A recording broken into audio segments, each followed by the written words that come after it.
Somebody on the internet just declared, with a straight face, that Kendrick Lamar is the most fragile rapper alive. That Kendrick is secretly crumbling. That Kendrick's ego is a ticking bomb wired to blow up his next album. That Kendrick is, parasocially online, whatever that is supposed to mean coming from a man who clearly grabbed the word from a dictionary he did not open. And this take, this steaming plate of nonsense, is going viral. It is racking up views. It is getting quoted. It is being treated like scripture by people who have not listened to a Kendrick Lamar record since the Obama administration. So today, we are pulling this thing apart, brick by brick, until there is nothing left but the sound of an argument collapsing in on itself. Because if you have been watching the timeline in July of 2026 and wondering why the discourse around Kendrick Lamar is being run by people who cannot even pronounce the words they are throwing at him, you are not crazy. You are just early. Rewind that. We are going in. Let me set the scene for you. A commentator with a following and a microphone and no apparent obligation to reality decided this week that Kendrick Lamar, Pulitzer Prize winner, 5-time Grammy Album of the Year contender, the man behind Good Kid Mad City, To Pimp a Butterfly, Damn, Mr. Morale, and GNX, is quietly falling apart because he cannot stop thinking about a battle that ended 2 years ago. The commentator's exact words, and I want you to hold this in your head, Kendrick's own ego is going to be his downfall, Kendrick's own insecurities are showing, and Kendrick is going to try to compete with Drake on his next album because he is, and I quote, parasocially online. I am gonna say this real slow. Parasocial does not mean what he thinks it means. Parasocial describes the one-sided emotional bond a fan develops with a celebrity they do not actually know. It is the audience being obsessed with the artist. Not the artist being obsessed with the audience. So when this commentator says Kendrick Lamar is parasocially online, what he is actually describing is himself. He is the one glued to a screen thinking about a man who does not know he exists. He is the one whose entire career is built on a person who has never said his name. He is the parasocial one. Kendrick Lamar, meanwhile, has not posted a public thought in months. Kill the beat for a second because I need everyone to sit with the level of projection happening here. This commentator is telling us that Kendrick is chronically online. Kendrick Lamar, the same man who disappears for years, drops an album with no press tour, wins a Pulitzer, and vanishes back into the Compton fog. Kendrick Lamar, who does not do late-night interviews, does not run a Twitter, does not tweet through it, does not have a public feud with a fan base, does not respond to memes, does not clap back at critics, does not live stream, does not do TikToks, does not do podcast tours. Kendrick Lamar, the most private A-list rapper of his generation, is apparently the one who cannot log off. Meanwhile, our commentator has posted about Kendrick, I counted, 37 times in the past month. Roll it back in. Who is the one that cannot let go here? Who is the one refreshing a timeline? Who is the one whose rent is being paid by the syllables in a name he did not earn? And here is where the story gets uglier, because the commentator is not just wrong about vocabulary. He is inventing evidence. He claimed on stream that a well-known industry veteran named Glasses Malone has been saying that Kendrick reaches out constantly asking about what other rappers are saying about him. I went and pulled the clip myself. That is not what Glasses Malone said. Not remotely.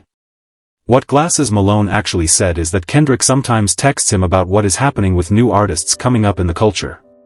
That is it. That is the whole quote. Nothing about Drake. Nothing about beef. Nothing about insecurity. The commentator took a routine bit of industry chatter, blended it in a lie machine, and served it back to his audience as proof of a psychological breakdown. Zero receipts. Zero honesty. Zero shame. And the audience ate it because the audience was not going to check. That is how misinformation works in the algorithm age. You do not need to be right. You just need to be loud, and you need to say the name of someone bigger than you as many times as possible in a single sitting.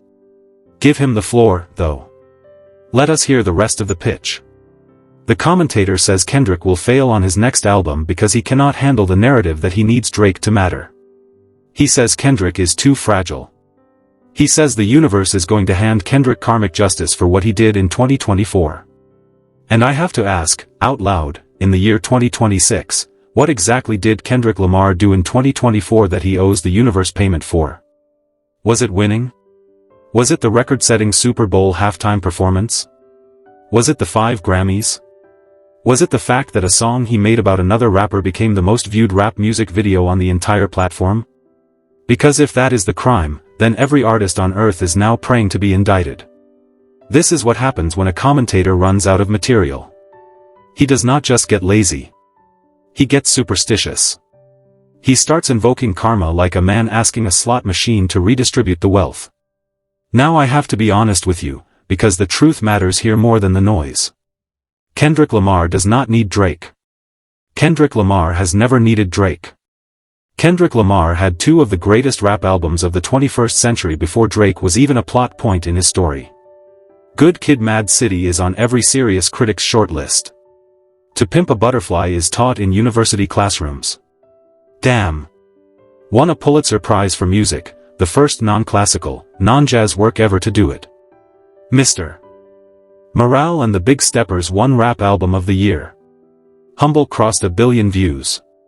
GNX just went diamond in the streaming era, and its biggest single is Luther, an ode to Luther Vandross that has nothing to do with a Toronto rapper and everything to do with the soul of a genre. So when a man on the internet tells you Kendrick's career is built on a 2-year-old feud, what he is really telling you is that he has never listened to a Kendrick Lamar album from start to finish. He is telling you that his understanding of Kendrick Lamar begins and ends with a bar he did not write. He is telling you that his hip-hop expertise fits inside a screenshot. I want to be clear about something else. I do not enjoy getting worked up about this. I have said before, and I will say again, you can pay me for my time but you cannot pay me for my opinion. And the opinion I am giving you right now, for free, is that Kendrick Lamar is one of the most productive, artistically consistent, commercially devastating rappers alive, and he does not owe anyone an apology for the state of a beef he ended 2 summers ago. If your entire brand as a commentator is based on convincing a room full of people that the winner of a fight is secretly losing, you do not have takes. You have a con. And the con is starting to show. Rewind that, because we are not done. There is a bigger pattern here, and it stretches way past one commentator. Turn on any hip-hop channel right now and you will find a small army of self-declared aficionados whose entire economy runs on saying Kendrick's name and Drake's name in the same sentence as often as physically possible. They wake up thinking about the beef. They eat breakfast rehearsing punchlines about the beef. They go out to dinner with their partners and pull out a phone to check the beef. They live inside a 2-year-old cultural moment because they built their careers inside it and they cannot afford to leave. It is the saddest kind of trap, a trap made of your own metrics. And the algorithm rewards it, because the algorithm does not care whether you are advancing the culture or embalming it. The algorithm just wants engagement. So they keep dragging the corpse of a battle across the feed, hoping enough eyes will land on it to pay the light bill for another month. But here is where it gets genuinely bleak, and I want you to feel it with me. There are talented, hardworking, actually informed hip-hop journalists out there who are being buried under this content because they refuse to lie. They refuse to invent quotes. They refuse to project. They refuse to build a career on a man's back who did not ask for it. And every time a fabricator like the commentator I have been describing to you goes viral by making things up, real reporters lose ground. That is the cost. Not to Kendrick. Kendrick will be fine. Kendrick will make another album, and it will sell, and it will win, and it will not be about Drake, and none of these commentators will retire their bit. The cost is to the ecosystem. The cost is to the audience that thinks it is being informed when it is being fed a script. Kill the beat again. I need to talk about the language for a second, because the language is where the whole scam falls apart. Watch how a fabricator speaks. He does not say what happened. He tells you what someone is thinking. He does not say I heard. He says I know. He does not say allegedly. He says definitely. He talks about a stranger's ego as if he has read the man's diary. He talks about a stranger's insecurity as if he has been in the therapy sessions. He talks about a stranger's parasocial internet habits without a single receipt, a single screenshot, a single tweet, a single post. Because there are no screenshots. Because Kendrick does not post. Because the fabricator has confused his own reflection for the artist he is describing. Roll it back in. That is the whole trick. Every accusation is a confession dressed up in a hoodie. And I want to acknowledge something honest. I am not immune to talking about Kendrick. I am talking about him right now. So am I part of the problem? Maybe. But there is a difference between using Kendrick as a lens to talk about how truth is decaying in real time, and using Kendrick as a piñata to pay your bills.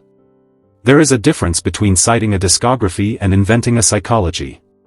There is a difference between fact and fan fiction dressed as journalism. And I would rather be the guy who takes 20 minutes of your day to walk you through how a lie gets built than the guy who profits from the assembly. Let me pivot, because there is something else you need to see. This same disease is not limited to hip-hop discourse. Turn on cable news any given morning in 2026 and you will find pundits doing the exact same thing to actors, athletes, and public figures across every industry.